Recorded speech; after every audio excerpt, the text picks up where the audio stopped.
Welcome back to Altoona's Mansion Park. We are at the side of the Quad A Western Final between State College and Upper St. Clair. And it is Upper St. Clair leading the Little Lions by the score of 28-13. A game that had a tremendous momentum shift. The Little Lions jumping all over Upper St. Clair, 13-0 before Upper St. Clair really realized what was going on. And then once they got a feel for the game, they just kind of took over. Well, you made a good point at that time of the game where Upper St. Clair's coaching staff should get credit for making the adjustments that they did after seeing what State College was doing offensively. What State College has to do defensively, adjustment-wise, is maybe on defense put more people up at the line of scrimmage, because Upper St. Clair during that first half, I believe, only threw the ball 3 times.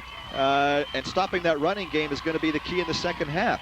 Maybe put more guys right up at the line of scrimmage and just play for the run. Don't worry about the pass. Yeah, they've only completed 1 pass, and even though that Tomko seems certainly proficient enough to throw the football, at this point, I mean, it's one and done. I mean, there's no reason to hold anything back. You got to let it all hang out and see what happens. Maybe try to force a couple of turnovers, bring some blitzes.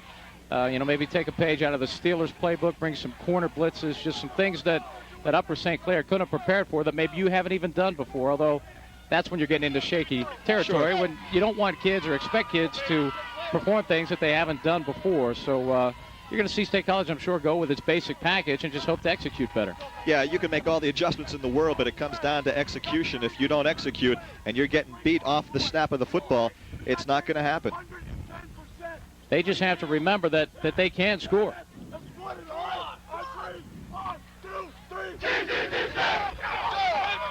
Well, they certainly have a little fire going. No question about that. Little Lions are ready to turn things around momentum-wise. And that wasn't Coach Pavlechko. He was the last guy out of the locker room. That must have been the captains for State College, exhorting the team to try and make up some difference here in the second half.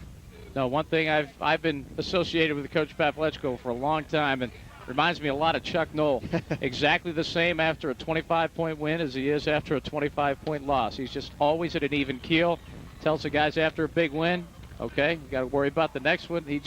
Nothing seems to faze the man, but I guarantee you at halftime there, he said something to get those guys fired up, because they've really just been outplayed over the last half of this game, because it was all State College early, and then, the momentum just shifted, and State College has had trouble recovering. Even though they didn't get into the end zone there before the half, the fact that they established a drive and made a couple of first downs should give them a little momentum here, but unfortunately they're going to have to kick the ball away to start the half. You see Jeff Nixon testing out that left ankle. He still looks a little shaky on it, like he's not really sure it's 100%. And we'll have to see if he can respond to what is definitely a must-play situation. You can see him. He's testing it out. It is definitely not 100%. I'm sure this cold weather doesn't help it either. Then again, when he gets a crack, Boy, that leg looks fine. Certainly looked okay in that 90-yard run. But this cold weather can't help. It certainly it makes the bones creak and feel a little more brittle than they do anyhow, whether you're healthy or not.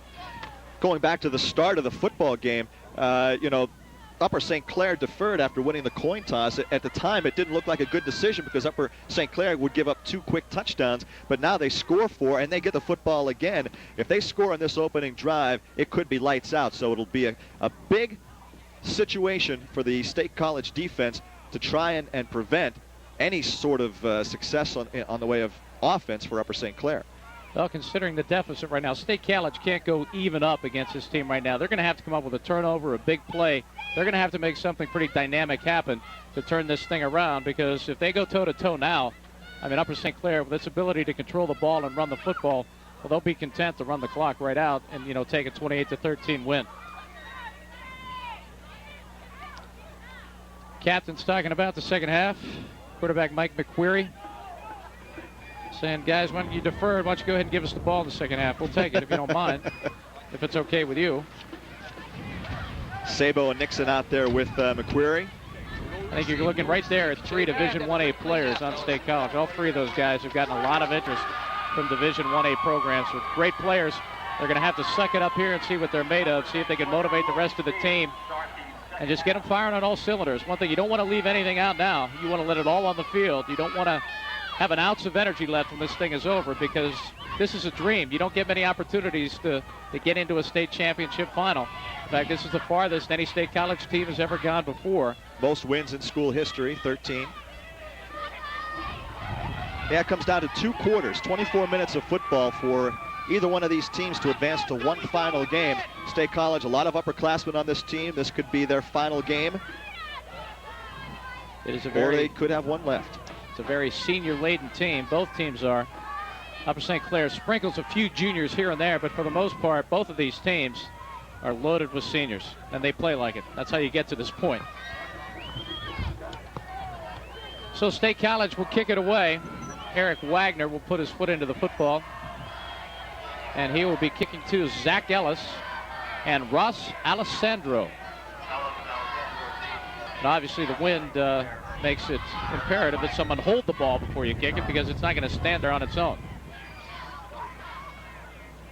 Field position could be a key. 28-13, Upper St. Clair is in the lead, and we're underway in the second half. The kick is dropped by Alessandro, dropped again and fallen on. So the Little Lions catch a break, and maybe they can turn that into some momentum, because it'll be pretty poor field position for Upper St. Clair at their own 19. So now it's up to that defensive unit. The guys Sabo, Miller, Narber, Parmar, Soyster, Rocco, Bauer, Sandusky, Daugherty, Nixon, Hall, and Weekland. It is up to those guys to try and make something happen here to give the offense a chance to put some points back on the board and make this a ball game. We talked about Tomko only completing 1 pass, but as Skip Dry so astutely pointed out, watch him handle the football. His ball faking is incredible, and it really causes a lot of problems for the State College defense. 1st and 10, Upper St. Clair. And they're moving more guys up to the line of scrimmage. Full house backfield. This is Hamrick taken head on by Nixon, and he'll pick up about 3. Bring up the second down. Oh, let's call it 6. Second down and 4. Nixon's used to handing out punishment as a running back, but this time he is punished by Hamrick. Rather, not Hamrick, but number 37 for Upper St. Clair, the running back. Nixon feeling just what it's like to be on the other end this time. That was Darren Martin, the running back.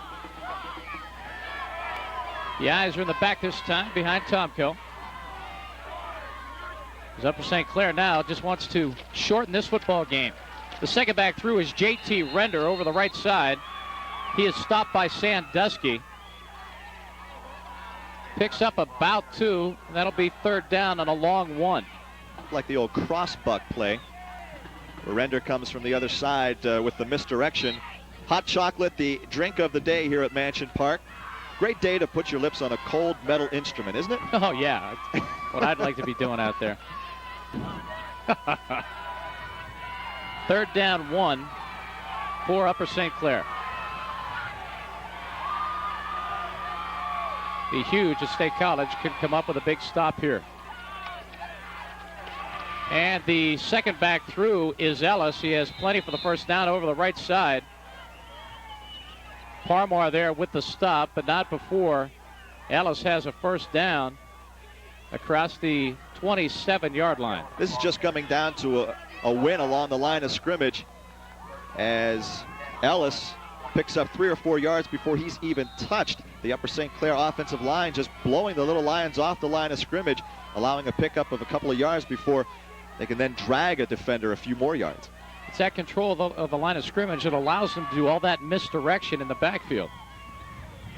First down and 10, Upper St. Clair at the 27. Second back through this time is Starch. That is Rick West. That has just popped. Weakland in there on the hit. Soyster in there on the hit. That's going to be a loss of 2. Second down and 12.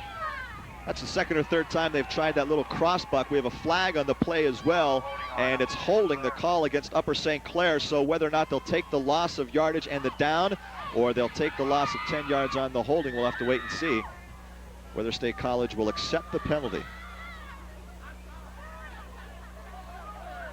They're going to take it and replay first down, so that'll bring up first and what should be, I guess, 20 from about the 18-yard line of Upper St. Clair. Make it the 16. So State College gets a couple of breaks. The mishandled kick to start the half. And now a holding penalty against Upper St. Clair. So we'll repeat first down. First down and 21 for the Panthers. Good pop there by Soyster and Weakland for the Little Lions. Now Upper St. Clair tries to spread that State College defense. And Tomko just falls right on it. He'll lose 2. And that'll bring up second down at 23.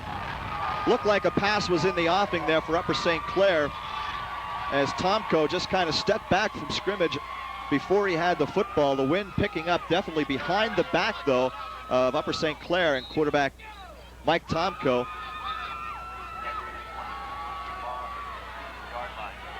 Second down, 22, Panthers.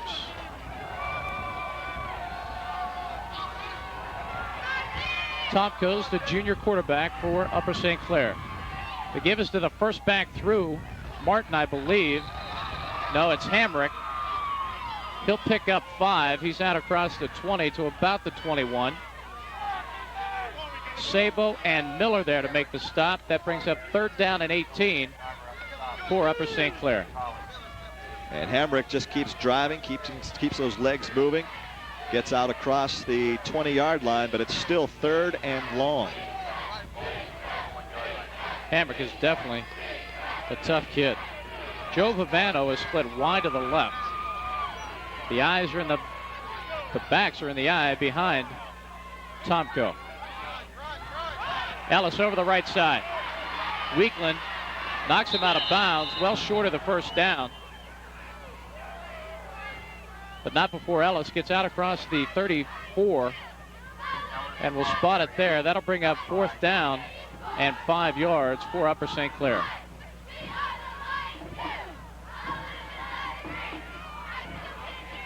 Billy Price is the place kicker and the punter for this Upper St. Clair. Watched him warm up. He has a very powerful leg. High kick. The wind's going to take it. Matt Weakland better get out of the way or he's going to get a fumble there. The ball is down at the 38-yard line where the Little Lions will take over first and 10. 7.5 minutes left in this third quarter in State College. The defense did what it needed to do, get the football back without giving any ground. And now State College with good field position takes over. Let's see if we can't get the big play out of State College in this one. Little Lions defense, so they're making a statement there to start the half, forcing Upper St. Clair only its second punt of the afternoon. Now let's see what State College does offensively. Spreading it out. Nixon is the lone setback behind McQuarrie. Double tight end. Long count. Gives to Nixon on the sweep to the left. Across the 39, the 40 to about the 42-yard line. Be a pickup of about 4. Alan Hamrick there to return the favor.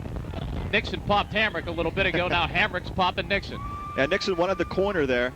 Saw that nothing was inside, tried to get outside, but The defense for Upper St. Clair, I'll tell you what, it's no wonder they've only allowed, 48 points this entire season? They have allowed 4 touchdowns by opposing offenses all year. That's incredible. And they don't play exactly a weak schedule either. They're playing some pretty darn good football teams. You throw in Butler, North Allegheny, Woodland Hills, and schools of that nature.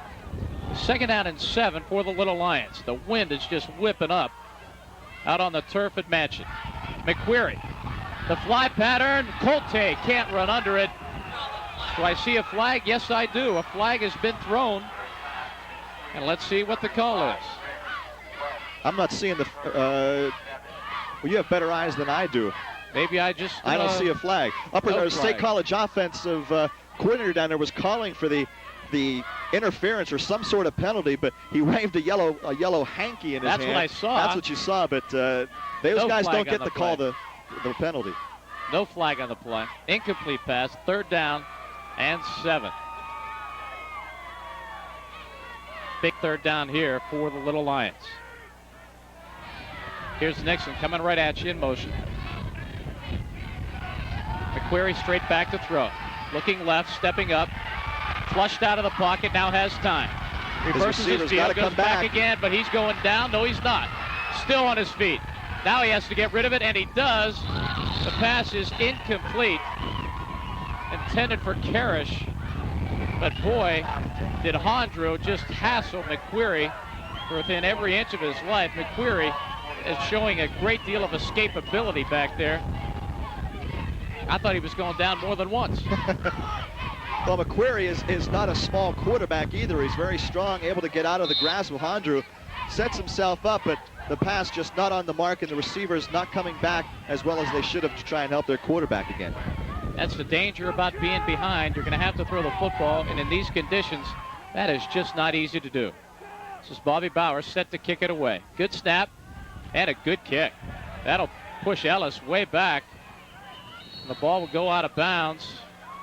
Favorable spot as it'll be spotted at the 21, where Upper St. Clair will take over 1st and 10 from there. It's 28-13.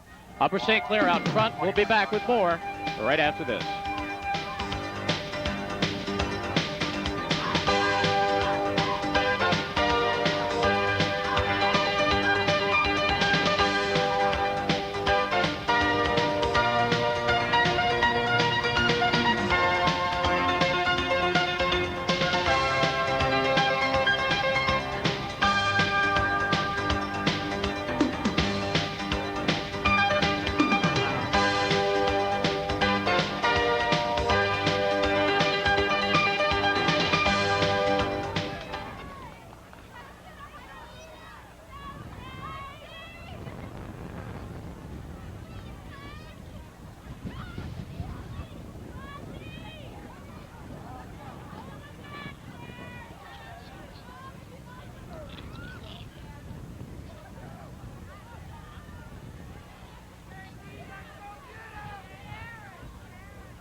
Welcome back to Mansion Park. It's 28-13. Upper St. Clair leading State College in this Quad A Western Final. 1st and 10 Upper St. Clair from its own 21-yard line. That's West in motion. Ball on the ground again, but it's picked up and handed off to Hambrick, and he'll bust it out over the 25 to the 26, where it will be 2nd down and 5. after 2.5 quarters of football, the hand's getting cold for Tomko. That's the second or third time he's had trouble handling the snap from center. They're still able to pick up yardage. Hamrick just able to bull his way through for about, what is it, 6 yards, looks like? Picks up a generous 5, second down and 5. Toby Miller there with a stop defensively for State College. Again, the defense for the Little Lions has to get the ball back to the offense. This is West in motion. Tomko with a counter, gives to Ellis. Ellis over the left side, has the corner, across the 30 to 35, and knocked out at the 37. That'll be good enough for the first down. Jeff Nixon finally knocks Ellis out of bounds. And number 58, Brian Dreschler. Watch him on the block here against Bobby Bauer. Number 58, watch the block. Boom, Bauer goes down, and that opens things up for Ellis to pick up good yardage, first down yardage, before finally being brought down by Nixon. I'll tell you what, the offensive line for Upper St. Clair is doing the job. Did you see Ellis actually hold the ball and hide the ball in the backfield? They really are deceptive in the backfield, even though it's just primarily a running game. They do a lot of ball faking. First down and 10, Upper St. Clair from its own 39. Again, after the ball fake, it's West over the right side across the 40, the 45, and he has the 48 before Justin Doherty pulls him down from behind. And that'll be close to a first down. It'll be about a yard shy, second down and 1. All game long, we've talked about Mark Hondrew defensively for Upper St. Clair, but there on offense, Hondrew threw a key block, knocked out 2 guys. Ron Pavlechko saying, man, this Hondrew kid's just everywhere, but he knocked out 2 guys there with the block, and that allowed some big yardage. And again, one of the enemies for the Little Lions is the clock. 4:06 on a running clock, third quarter, 28 to 13. State College trails. Second down and 1. Tomko, second back through is Hamrick. Bounces over the right side for the first down. He's into State College territory at the 48. Rocco there to make the stop as Jeff Nixon has come to the sideline, and he is shaken up. That's not a good sign. We talked about it at the half, watching him trying to warm up and keep that left ankle warm, loose. He was having a problem, I think, just being out in this cold weather, starting to take its toll. The trainers are talking to him, trying to find out what they can do to help him. But at this point in the ball game, there's not much. You just got to keep moving and try and keep it loose. And I think Ron Pavlechko would rather see him healthy on offense and worry about what he's going to do on defense. So that is good enough for the first down. First down and 10, Upper St. Clair in State College territory. Hamrick across the 45, the 40, and he is stopped there, and I think Soyster is going to be flagged, or Sabo, excuse me, for a late hit. Yeah, Sabo came in a little late. The ball carrier was already down. That may be a little bit of frustration starting to show through, because Upper St. Clair has been winning the battle at the line of scrimmage the entire game. They certainly won it on this one.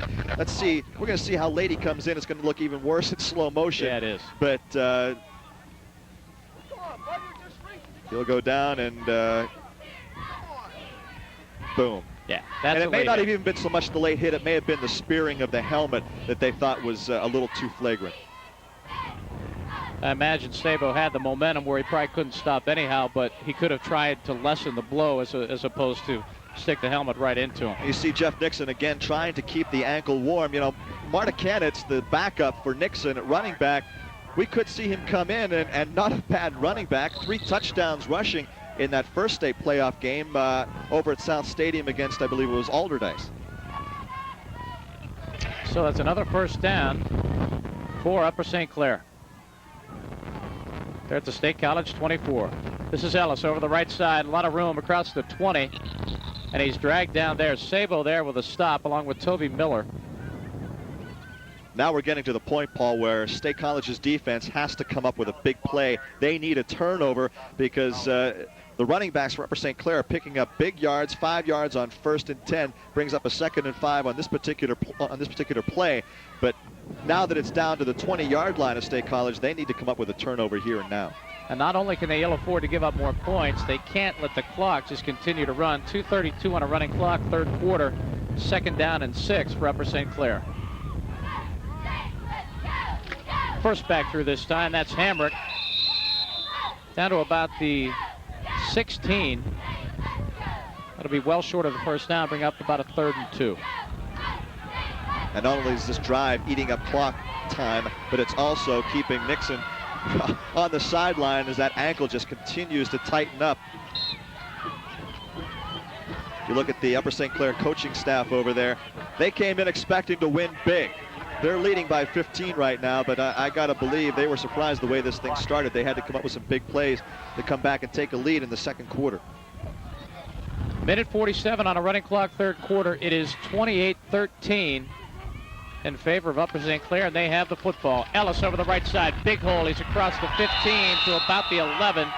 Sabo drags him down from behind, but not before he picks up another crucial first down as this machine of an offense continues to churn along. I want to bring you an update from the AAA Western Finals. We take a look at this replay first as Ellis just continues to drive towards the end zone. A touchdown here would make it nearly impossible for State College. You're looking at this. You want to find out what I'm holding, yeah, don't you? I do want to know the Lock Haven yeah, score. Blackhawk is leading Lock Haven 22-0. Just a few minutes left in that ball game. So it looks like at least one District 6 team hoping for a state championship bid is on its way out. Tough one for the Bobcats. That's a great group of kids and a great head coach in Mike Backer as Hamrick goes over the right side for a couple. 2nd down and 8. Bobby Bauer there from his linebacker spot to make the stop for the Little Lions. Well, to lead Lock Haven 22-0 and shut out the Bobcats, that must say something about that Blackhawk team. They must be a real power. It should be a good game against Berwick here next week. They can do more than play basketball at Blackhawk. We're under a minute here in the third quarter. 46 seconds on a running clock. 28-13. Upper St. Clair with the lead and control of the football game at